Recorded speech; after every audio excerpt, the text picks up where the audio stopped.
Siasa ni mchezo wa hesabu, muda pamoja na ushawishi. Leo hii jina la mchungaji Peter Msigwa limeendelea kuwa gumzo baada ya kurejea ndani ya Chama cha Demokrasia na Maendeleo Chadema, huku wengi wakikumbuka kuwa mwanasiasa huyo aliwahi kuwa huku. Mlete Msigwa, mwenyekiti Msigwa, mlete Msigwa.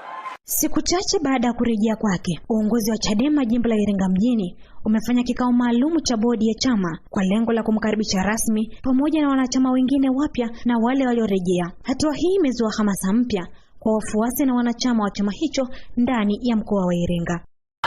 Ipo stronger together.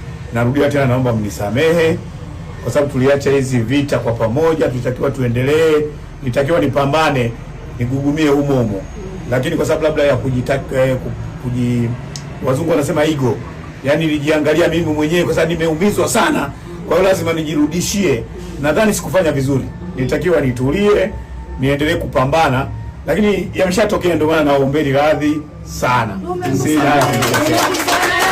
Akizungumza mara baada ya mkutano huo, katibu mwenezi wa Chadema jimbo la Iringa mjini, Oscar Mgaya, amesema kurejea kwa Msigwa ni ishara ya kuendelea kuimarika kwa chama hicho, huku akiwataka wanachama kudumisha umoja, mshikamano na msimamo wa pamoja katika kukijenga chama hicho. Sasa tunawapokea, karibuni sana.